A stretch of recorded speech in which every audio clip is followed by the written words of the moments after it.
Thank you thank you. नमस्ते। केम जो?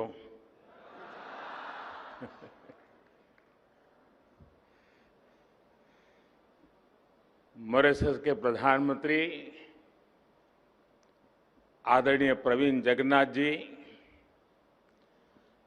WHO के director general doctor Tedros, Gujarat के ऊर्जावान मुख्यमंत्री श्री भूपेंद्र भाई पटेल, केंद्रीय मंत्रिमंडल के मेरे सहयोगी सर्बानंद सोनोवाल जी, मनसुख मांडविया जी, महेंद्र भाई मुजपरा जी, देश विदेश से आए सभी डिप्लोमेट्स, साइंटिस्ट, एंटरप्रेन्योर्स और एक्सपर्ट्स, देवियों और सज्जनों, global Ayush investment innovation summit में मैं आप सभी का बहुत बहुत स्वागत करता हूं।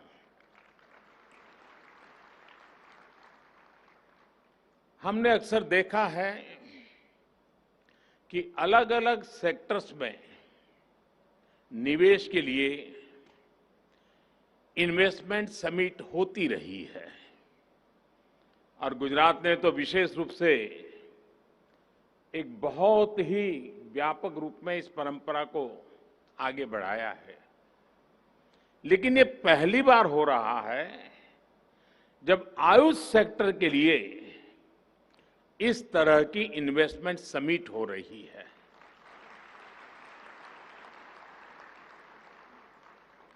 साथियों, ऐसी इन्वेस्टमेंट समिट का विचार मुझे उस समय आया था जब कोरोना की वजह से पूरी दुनिया में हड़कंप मचा हुआ था। हम सभी देख रहे थे कि उस दौरान किस तरह आयुर्वेदिक दवाइयां, आयुष काढ़ा और ऐसी अनेक प्रोडक्ट्स इम्यूनिटी बढ़ाने में लोगों की मदद कर रहे थे।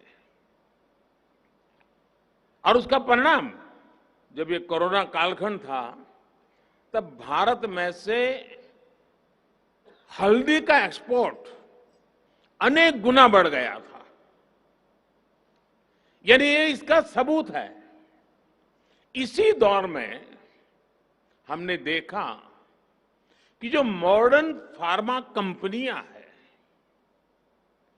वैक्सीन मैन्युफैक्चरर्स हैं, उन्हें उचित समय पर निवेश मिलने पर उन्होंने कितना बड़ा कमाल करके दिखाया। कौन कल्पना कर सकता था कि इतनी जल्दी हम कोरोना की वैक्सीन विकसित कर पाएंगे, मेड इन इंडिया।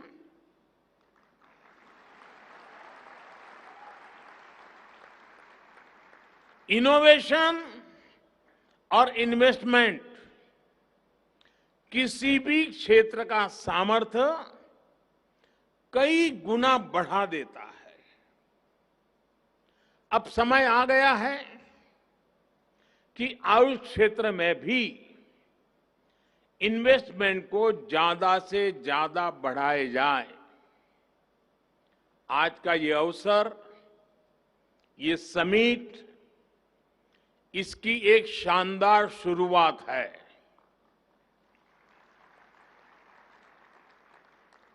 साथियों, आयुष के क्षेत्र में इन्वेस्टमेंट और इनोवेशन की संभावनाएं असीमित है। आयुष दवाओं, सप्लीमेंट्स और कॉस्मेटिक्स के उत्पादन में हम पहले ही अभूतपूर्व तेजी देख रहे हैं। आपको जानकर के आनंद होगा, 2014 से पहले जहां आयुष सेक्टर में $3 बिलियन से भी कम का काम था, 14 से पहले $3 बिलियन से भी कम, आज ये बढ़कर $18 बिलियन को भी पार कर गया है। जिस प्रकार पूरी दुनिया में आयुष प्रोडक्ट्स की मांग बढ़ रही है, उससे ये ग्रोथ आने वाले वर्षों में और ज्यादा बढ़ेगी। नेशनल सप्लीमेंट्स हो, मेडिसिन्स का सप्लाई चेन मैनेजमेंट हो, आयुष आधारित डायग्नोस्टिक टूल्स हो या फिर टेलीमेडिसिन, हर तरफ इन्वेस्टमेंट और इनोवेशन की नई संभावनाएं हैं। साथियों, आयुष मंत्रालय ने ट्रेडिशनल मेडिसिन क्षेत्र में स्टार्टअप कल्चर को प्रोत्साहन देने के लिए कई बड़े कदम उठाए हैं। कुछ दिन पहले ही all India institute of Ayurveda के द्वारा विकसित की गई एक इंक्यूबेशन सेंटर का उद्घाटन किया गया है, जो स्टार्टअप चैलेंज आयोजित किया गया है। उसमें भी जिस प्रकार का उत्साह युवाओं में देखने को मिला है, वो बहुत ही एनकरेजिंग है।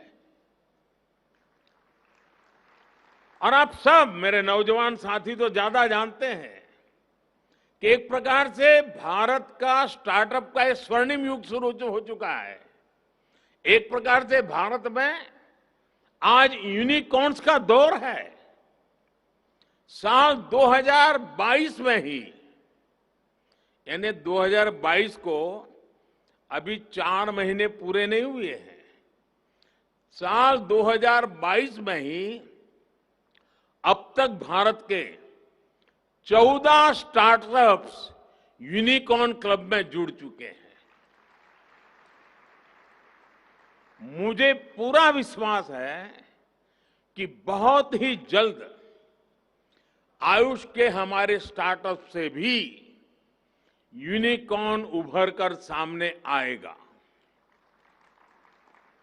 साथियों, भारत में हर्बल प्लांट्स का खजाना है और हिमालय तो इसी के लिए जाना चाहता है। एक तरह से ये हमारा ग्रीन गोल्ड है। हमारे यहां कहा भी जाता है, अमंत्रम अक्षरम नास्ति, नास्ति मूलम अनौषधम। यानी कोई अक्षर ऐसा नहीं है जिससे कोई मंत्र न शुरू होता हो, कोई ऐसी जड़ नहीं है, जड़ी बूटी नहीं है जिससे कोई औषधि न बनती हो। इसी प्राकृतिक संपदा को मानवता के हित में उपयोग करने के लिए हमारी सरकार हर्बल और मेडिसिनल प्लांट्स के उत्पादन को निरंतर प्रोत्साहित कर रही है।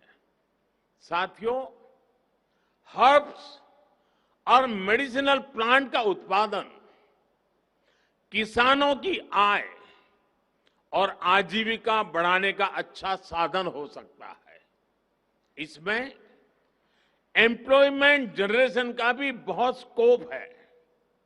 लेकिन हमने ये देखा है कि ऐसे प्लांट्स और प्रोडक्ट्स का मार्केट बहुत लिमिटेड होता है, स्पेशलाइज होता है। बहुत जरूरी है कि मेडिसिनल प्लांट्स की पैदावार से जुड़े किसानों को आसानी से मार्केट से जुड़ने की सहूलियत मिले। इसके लिए सरकार आयुष ई मार्केट प्लेस के आधुनिकीकरण और उसके विस्तार पर भी बहुत तेजी से काम कर रही है। इस पोर्टल के जरिए हर्ब्स और मेडिसिनल प्लांट की पैदावार से जुड़े किसानों को उन कंपनियों से जोड़ा जाएगा जो आयुष प्रोडक्ट्स बनाती हैं। साथियों, आयुष प्रोडक्ट्स के निर्यात को प्रमोट करने के लिए भी बीते सालों में अभूतपूर्व प्रयास हुए हैं। दूसरे देशों के साथ आयुष औषधियों की परस्पर मान्यता पर बल दिया गया है। इसके लिए हमने बीते सालों में अलग अलग देशों के साथ 50 से अधिक एमओयू किए हैं। हमारे Ayush experts bureau of Indian standards के साथ मिलकर आईएसओ स्टैंडर्ड्स विकसित कर रहे हैं। इससे आयुष के लिए 150 देशों से भी अधिक देशों में एक विशाल एक्सपोर्ट मार्केट खुलेगा। इसी तरह एफएसएसएआई ने भी पिछले ही हफ्ते अपने रेगुलेशंस में आयुष आहार नाम की एक नई कैटेगरी घोषित की है। इससे हर्बल न्यूट्रिशनल सप्लीमेंट्स के उत्पादों को बहुत सुविधा मिलेगी। मैं आपको एक और जानकारी देना चाहता हूं। भारत एक स्पेशल आयुष मार्ग भी बनाने जा रहा है, जिसकी एक ग्लोबल पहचान बनेगी। भारत में बने उच्चतम गुणवत्ता के आयुष प्रोडक्ट्स पर यह मार्क लगाया जाएगा। ये आयुष मार्क आधुनिक टेक्नोलॉजी के प्रावधानों से युक्त होगा। इससे विश्व भर के लोगों को क्वालिटी आयुष प्रोडक्ट्स का भरोसा मिलेगा। हाल में बने आयुष एक्सपोर्ट प्रमोशन काउंसिल से भी निर्यात को प्रोत्साहन मिलेगा और विदेशी बाजार खोजने में मदद मिलेगी। साथियों, आज एक और घोषणा मैं आपके बीच कर रहा हूं। देश भर में आयुर प्रोडक्ट्स के प्रचार प्रसार के लिए रिसर्च और मैन्युफैक्चरिंग को बढ़ावा देने के लिए हमारी सरकार आयुष पार्क का नेटवर्क विकसित करेगी। ये आयुष पार्क देश में आयुष मैन्युफैक्चरिंग को नई दिशा देगा। साथियों, हम देख रहे हैं कि मेडिकल टूरिज्म, आज भारत मेडिकल टूरिज्म के लिए दुनिया के कई देशों के लिए एक बहुत ही आकर्षक डेस्टिनेशन बना है। उस बात को ध्यान में रखते हुए मेडिकल टूरिज्म के इस सेक्टर में जहां इन्वेस्टमेंट की बहुत संभावनाएं है, हमने देखा है कि किस तरह केरल के टूरिज्म को बढ़ाने में ट्रेडिशनल मेडिसिन ने मदद की। ये सामर्थ्य पूरे भारत में है, भारत के हर कोने में है। हील इन इंडिया इस दशक का बहुत बड़ा ब्रांड बन सकता है। आयुर्वेद, यूनानी, सिद्धा आदि विद्याओं पर आधारित वेलनेस सेंटर्स बहुत प्रचलित हो सकते हैं। देश में तेजी से विकसित हो रहा आधुनिक कनेक्टिविटी इंफ्रास्ट्रक्चर इसको और अधिक मदद करेगा। जो विदेशी नागरिक, जैसा मैंने कहा कि आज हेल्थ टूरिज्म के लिए भारत एक आकर्षक डेस्टिनेशन बन रहा है, तो जो विदेशी नागरिक भारत में आकर आयुष चिकित्सा का लाभ लेना चाहते हैं, उनके लिए सरकार एक और पहल कर रही है। शीघ्र ही भारत एक विशेष आयुष वीजा कैटेगरी शुरू करने जा रही है।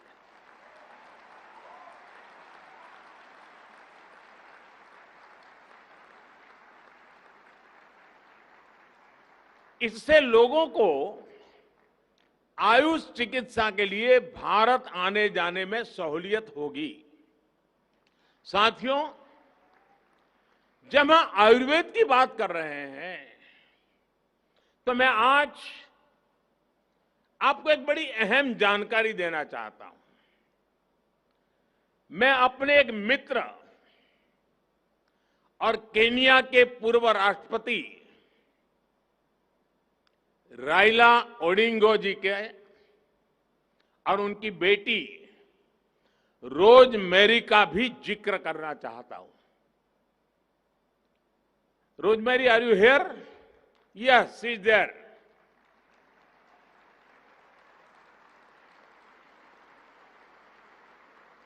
Rosemary, welcome to Gujarat. Rosemary की घटना बड़ी रोचक है, मैं जरूर आपको कहना चाहूंगा। कुछ दिन पहले उनके पिताजी मेरे बहुत अच्छे मित्र हैं। वो मुझे ओडिंगा जी दिल्ली मिलने आए थे। रविवार का दिन था और तो हम भी काफी देर बैठने का तय करके, क्योंकि कई लंबे अरसे के बाद हम दोनों मिले थे, तो उन्होंने मुझे रोजमेरी की जिंदगी में जो बड़ी मुसीबत आई, बड़ी अनेक प्रकार से वो बहुत भावुक हो गए थे। और रोजमेरी की जिंदगी की मुसीबत का बड़ा जिक्र करते हुए उन्होंने मुझे कहा कि रोजमेरी की आंख में कुछ तकलीफ हुई थी और उसकी एक सर्जरी हुई थी। शायद उसको ट्यूमर का प्रॉब्लम था ब्रेन में, और उसकी सर्जरी हुई थी। और उस सर्जरी में रोजमेरी ने अपनी आंखें खो दी। वो देख नहीं पाती थी। आप कल्पना कर सकते हो, जिंदगी के इस पड़ाव में आंखें चली जाए, इंसान हताश हो जाएगा, निराश हो जाएगा। और एक पिता के नाते मेरे मित्र ओडिंगा जी ने पूरी दुनिया को छान मारा। वो केन्या के बहुत बड़े वरिष्ठ नेता थे, उनके लिए विश्व में पहुंचना कोई कठिन काम नहीं था। विश्व का कोई बड़ा देश ऐसा नहीं होगा जहां रोजमेरी का उपचार न हुआ हो। लेकिन रोजमेरी की आंखों में रोशनी वापिस नहीं आई। आखिरकार उन्हें सफलता भारत में मिली,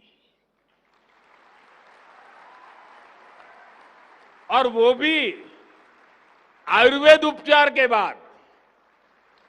आयुर्वेद का उपचार किया गया।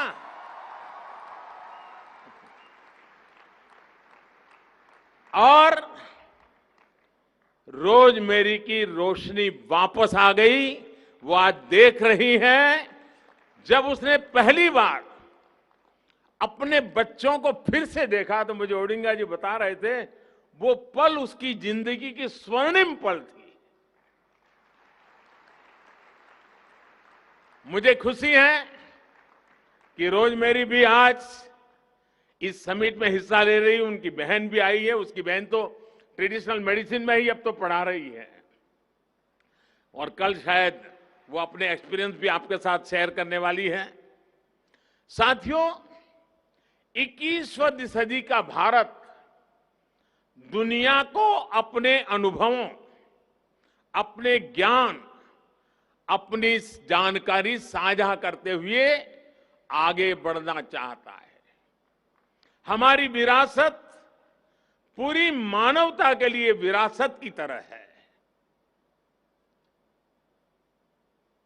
हम वसुधैव कुटुंबकम वाले लोग हैं। हम दुनिया का दर्द कम करने के लिए कृत संकल्प लोग हैं। सर्वे संतु निरामया, यही तो हमारा जीवन मंत्र है।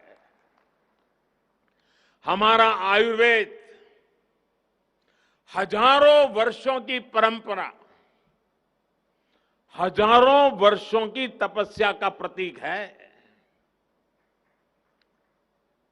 और हम तो रामायण से जो सुनते आए हैं, लक्ष्मण जी बेहोश हो गए तो हनुमान जी हिमालय लौट आए और वहां से जड़ी बूटी लेके गए। आत्मनिर्भर भारत तब भी था।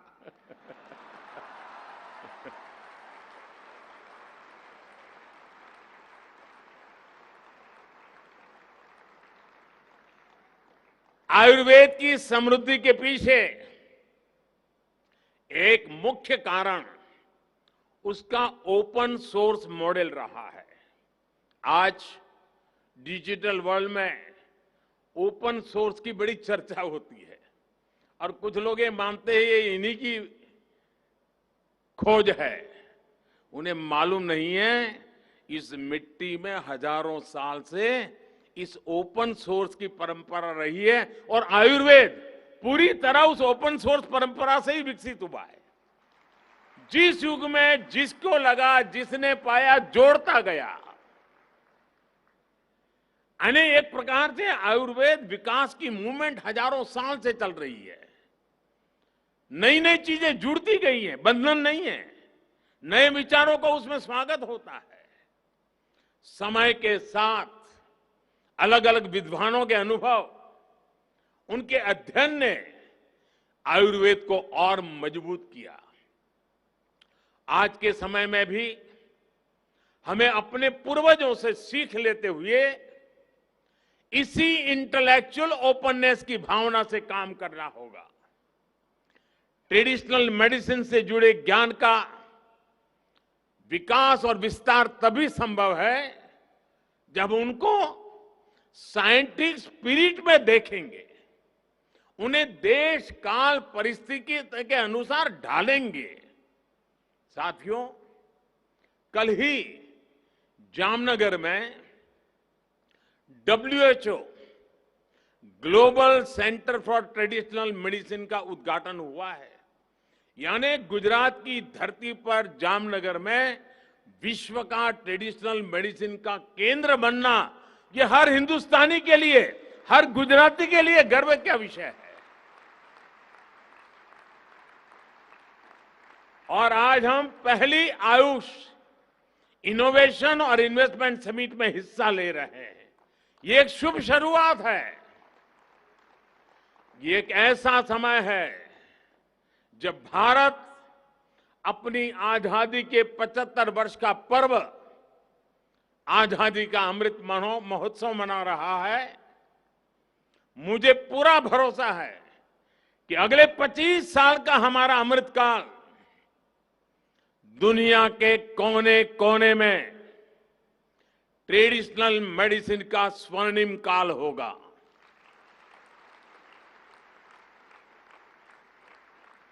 आज एक तरह से विश्व भर में ट्रेडिशनल मेडिसिन के नए युग का आरंभ हुआ है। मुझे विश्वास है आज की global Ayush investment and innovation summit Ayush के क्षेत्र में निवेश, व्यापार और इनोवेशन के नए रास्ते खोलेगी। आज जो विदेश के मेहमान आए हैं और जो पहली बार भारत के भी अन्य हिस्सों से लोग आए हैं, उनसे मैं जरूर आग्रह करूंगा, इस महात्मा मंदिर में एक दांडी कुटीर है। महात्मा गांधी परंपरागत चिकित्सा के प्रणेता रहे हैं। मैं चाहूंगा कि समय निकालकर आप जरूर दांडी कुटीर की मुलाकात लीजिए। आजादी के इस अमृतकाल में महात्मा गांधी को निकट से जानने का प्रयास कीजिए। एक अवसर आयुर्वेद के साथ साथ भी आप जाने मत दीजिए। आज मैं एक और खुशी की खबर देना चाहता हूं। WHO के हमारे डायरेक्टर जनरल टेड्रस मेरे बहुत अच्छे मित्र रहे हैं और जब भी मिलते थे एक बात अवश्य कहते थे कि देखिए मोदी जी, मैं जो कुछ भी हूं ना, मुझे बचपन से पढ़ाया था भारत के टीचर्स मेरे यहां थे, उन्होंने पढ़ाया था। मेरे जीवन के महत्वपूर्ण पड़ाव पर भारतीय टीचर्स का बहुत बड़ा रोल रहा है और मुझे बहुत बड़ा गर्व है भारत से जुड़ने में। आज जब सुबह मुझे मिले तो उन्होंने कहा, देखो भाई, मैं तो अब पक्का गुजराती हो गया हूं।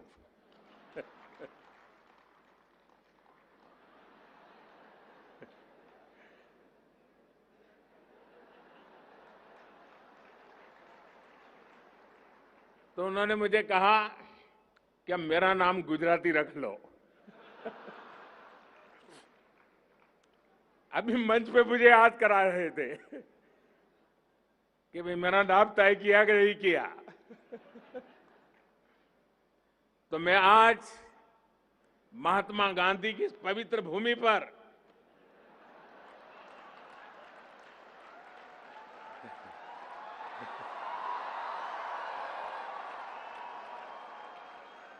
मेरे इस परम मित्र को गुजराती के नाते तुलसी भाई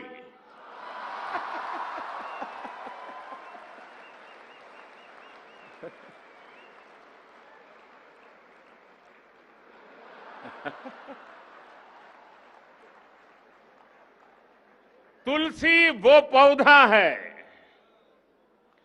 जो वर्तमान पीढ़ी तो भूल रही है, लेकिन पीढ़ी दर पीढ़ी भारत के अंदर हर घर के सामने वो पौधा लगाना, उसकी पूजा करनी, उसकी परंपरा रही है। तुलसी वो पौधा है जो भारत की आध्यात्मिक विरासत का एक अहम हिस्सा है और इसलिए जब आयुर्वेद का समिट हो रहा है, और आपको जानकर के खुशी होगी कि दिवाली के बाद हमारे देश में उस तुलसी की शादी का बड़ा समारोह होता है।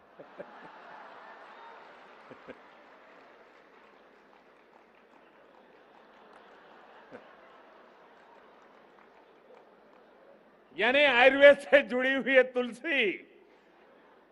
और जब गुजराती है तो बिना भाई के बात नहीं चलती है। और इसलिए आपका जो गुजरात के प्रति लगाव बना है, हर बार कुछ न कुछ गुजराती बोलने का आपका प्रयास रहा है। आपको जिन गुरुजनों ने शिक्षा दी है उनके प्रति आप लगातार श्रद्धा भाव व्यक्त करते रहे हैं। इस महात्मा मंदिर की पवित्र धरती से मुझे आपको तुलसी भाई कह करके पुकारने में विशेष आनंद हो रहा है। मैं फिर एक बार आप दोनों महानुभाव इस महत्वपूर्ण समारोह में हमारे बीच आए, मैं आपका बहुत बहुत आभार व्यक्त करता हूं। बहुत बहुत धन्यवाद।